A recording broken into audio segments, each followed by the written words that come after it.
Over 200 apes are on the loose, and it's up to you to stop them. Introducing Ape Escape. You'll use plenty of anti-ape devices, like a stun club, a slingshot, and monkey radar. You'll chase apes in a tank. You'll steer a remote-control car. You'll even launch an aerial attack in a propeller-powered Skyflyer. But you better prepare yourself, because things can get pretty hairy. Ape Escape. You better get them before they get you. PlayStation. Effective.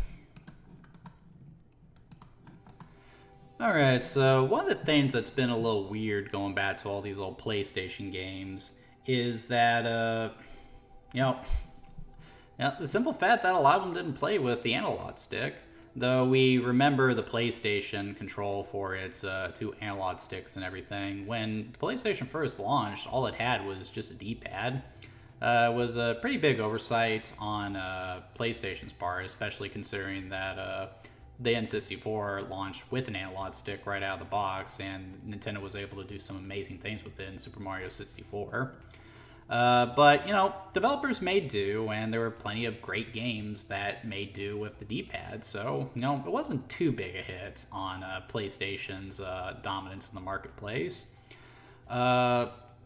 Towards the end of the console's life cycle, however, they would decide that they need to get an analog stick out.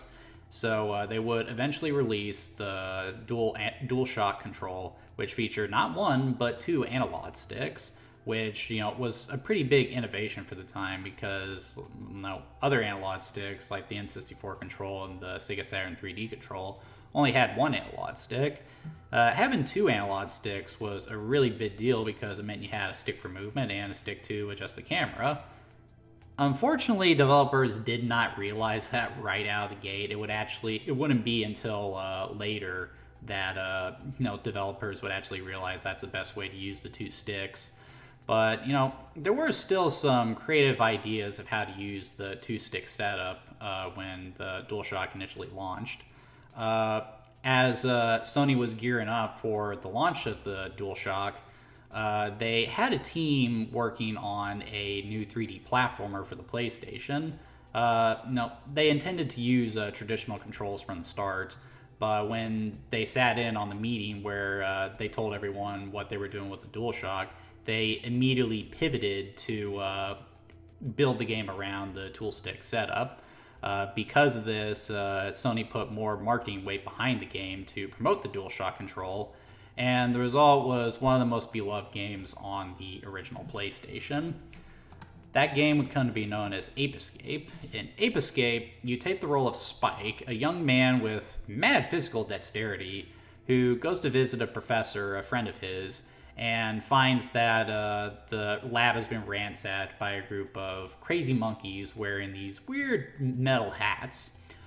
We learn that these metal hats were created by a monkey by the name of Spectre, who put on a prototype intelligence booster that, unfortunately, while it made him much, much smarter, it also made him evil in nature. So he has mass-produced the helmets for his monkey brethren and sent them through time in order to change history so that monkeys rule the earth. So Spike gets sucked through the portal himself, and thus is the only one who's in a position to stop the monkeys. So now he must travel through time using the time machine in order to capture all the monkeys before they permanently alter the course of history. The plot of Ape Escape is wacky, and I love it so much. Whenever I describe Ape Escape to people, the word I always use is just fun. This is just a really fun game.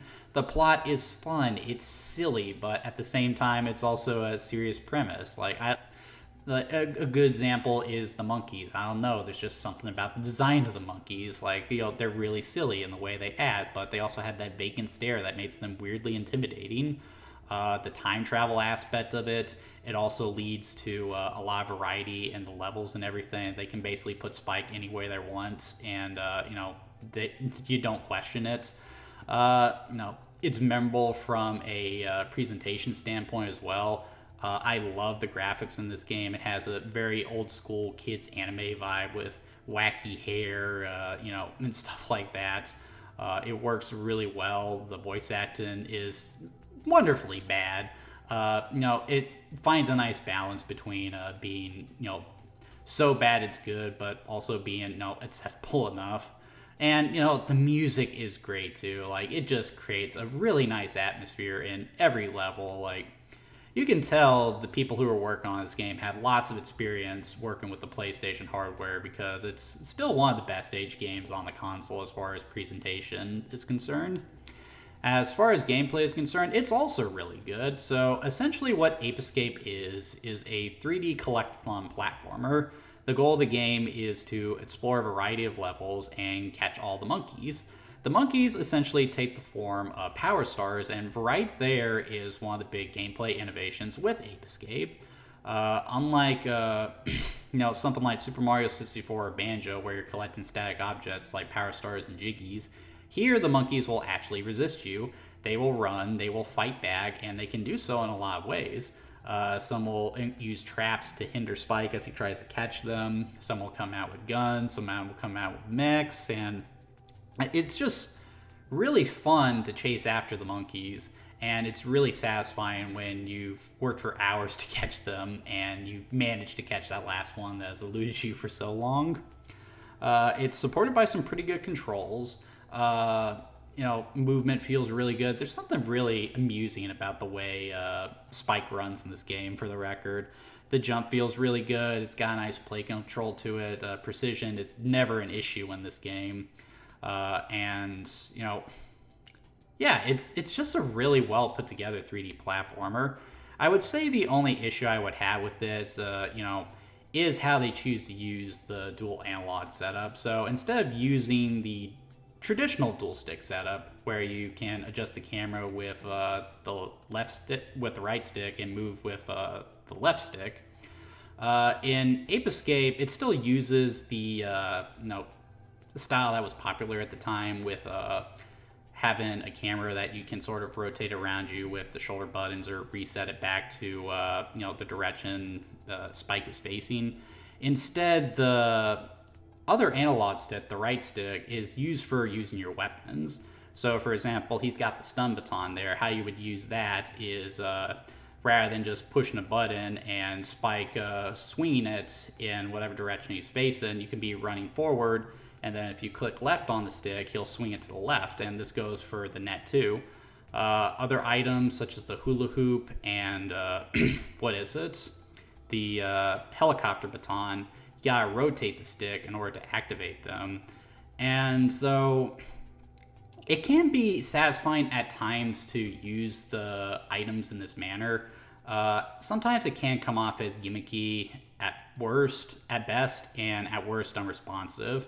I really hate rotating stick to activate some of your items, because it's just really awkward to do that, and it's hard to get it to activate it when you want it to.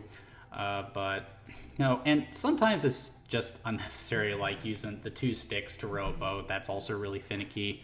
But that's really small potatoes. And the funny thing is, with Ape Escape, though I often criticize the controls of this game, I also can't imagine the game without them. Like, it just wouldn't be Ape Escape without it. Which is why I really wish that if they made a modern version of this game, they would sort of make it like the Mario 3D games, where camera control is taken off the cable completely, and that would probably make it a lot easier to use the analog controls as well. It would definitely feel a lot less clunky. Regardless of my issues with the game, Ape Escape was huge in its day. Even for me, being an N64 kid, this was one of the games that I was aware of on the PlayStation 1. And it's one of the games that made me look on and envy with, my N64. This is one of those games that I thought looked really fun, but I couldn't play it because I didn't have a PlayStation. Ape Escape would eventually be followed up with Ape Escape 2 and Ape Escape 3 on the PlayStation 2, and I think there were a few spin-off games as well. However, these games didn't really do it for a lot of people. I think a lot of people were off-put by how clean and colorful and, rounded it was. It was almost like going from, a 90s cartoon to the modern-day CalArt style. So I don't think it appealed to people the same way the original Ape Escape did. And it also didn't help that it had a lot of competition working against it. Sly Cooper, Ratchet and Clank, Jack and Daxter. It was just really hard for something like Ape Escape to remain relevant when all these great games were coming out and introducing new and unique ideas. Regardless, Ape Escape would still remain something of an icon for the PlayStation brand and would make several cameo appearances in other games, most famously in Metal Gear Solid 3, where there was a submission where you would actually have to hunt the monkeys, which was really funny. Recently, there's been a lot of demand for a sequel to the game, especially after Astrobot came out, which featured an entire level dedicated to Ape Escape. It was one of the most enjoyable levels in an already enjoyable game. So I hope Sony realizes that there is a demand for this game. I would really love to see Ape Escape come back, and as I've said several times throughout this retrospective, currently Sony's lineup of exclusives just feels very uniform. I would love to see some more variety in them. Like Astrobot was a breath of fresh air from the Last of Us, the Ghost of Tsushimas, and the Concords, games that people just aren't that interested in anymore. So a bright, cartoony, and nostalgic Ape Escape would definitely be welcome. But that's going to do it for Ape Escape, guys. Hope you guys will join me tomorrow as we continue on with the PlayStation retrospective. See you then.